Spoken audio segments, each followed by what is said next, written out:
I'm your friend, Dr. Charles Apoki. Dr. Charles Apoki. You see, this world has become a global street. Even in this farm, this Petra Institute permanent site, I never knew that the videos I do here, that my Archbishop, Dr. Margaret Benson Idahosa, my Archbishop, watches these videos. And when I went to speak at the International Pastors Conference of the Church of God Mission, we had 4,000 pastors, more than 4,000 pastors from all over the world. And when the moderator was to introduce me, our mama said, let's welcome my friend and your friend, Dr. Charles Apoki. I've never laughed like that, never. I was so amazed and I laughed a lot. I never knew that what I do here is being watched by my Archbishop.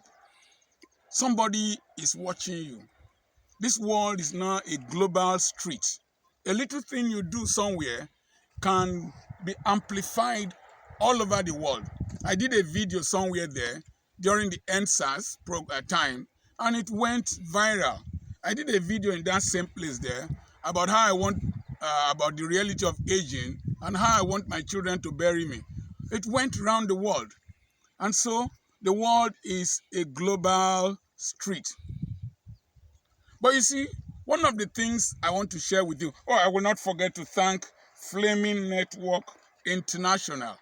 Is a ministry, students from Cecilia Ibru, Michael and Cecilia Ibru University, Agbara Auto. They formed this network. I go to speak to them, and they gave me this beautiful t-shirt. There's a second one and one wonderful perfume.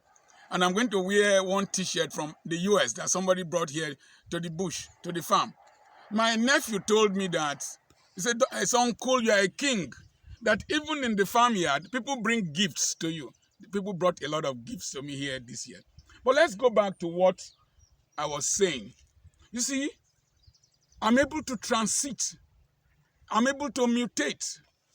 I was in Benin, and I was in a very beautiful hotel. I want to thank the protocol team of the Church of God Mission for taking extremely good care of me.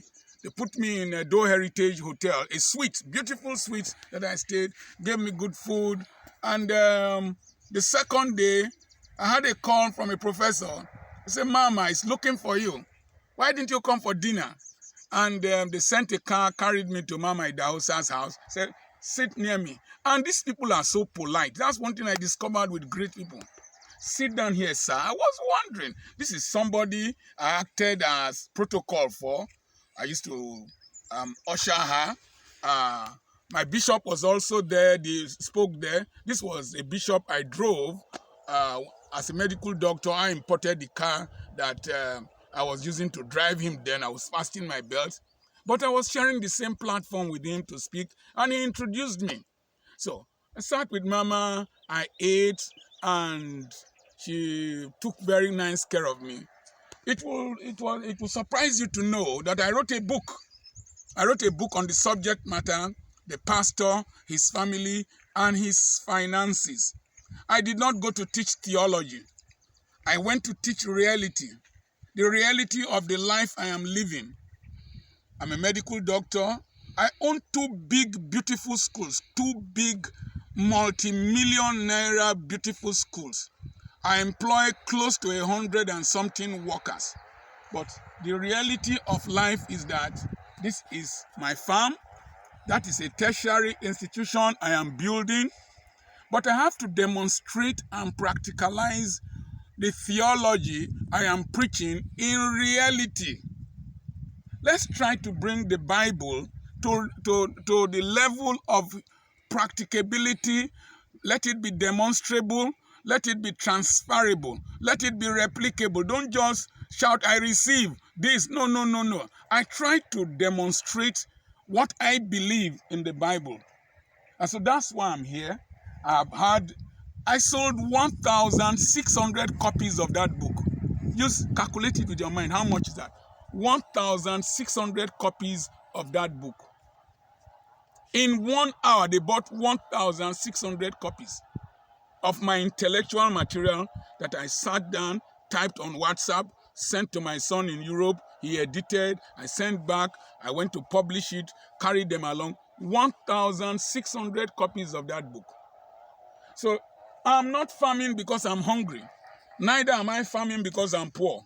But you see, it is just the mere fact that one stream of income is not enough. I can't wait until I am invited to speak and sell books before I would eat, before I'll give money to my wife, before I'll pray more, I'll prepare for my son's wedding, before I'll take care of my granddaughter, plan for my grandchildren. No, I work. I demonstrate to those who listen to me and those who watch me that hard work will not kill a man. That hard work is not for the poor alone. That farming is not for poor people alone. It's not for illiterates. So I am here. I have lived a very good life there, enjoyed so much, but I'm also enjoying here. I'm enjoying what I am doing. This morning, I was out to do real estate business. I went to transact a business to sell 1 acre of property to a church. And tomorrow, I'll be somewhere to construct a road in my community here to another real estate I am opening up. For my friend, want to build and open an estate there. 104 plots of 50 by 100 for sale. So you can't just tell me, amen, I receive, you sow seed, you will get this. No. Money does not come like that. Money comes through work, through services, but there is grace to make you get rich, but you must apply grace. And so, I want to thank my Archbishop, I want to thank the Church of God Mission, I want to thank Flaming Network International, I want to thank all those who made my stay in Benin possible. I want to thank the publishers of my book. I want to thank the pastors that listened. I've already been booked for next year. I was sitting near a man. I didn't know he was a bishop from Texas. By the time I finished discussing with him, he asked me, can you come to Texas? Will you agree to come to Texas if I invite you? I said, yes, I will come to Texas. I will come to speak from this bush, from a fruito, from this farm, from planting cassava to Texas. That's the way the world is. It's a global street. Make the best of your life. Don't let your life be circumscribed by your degree.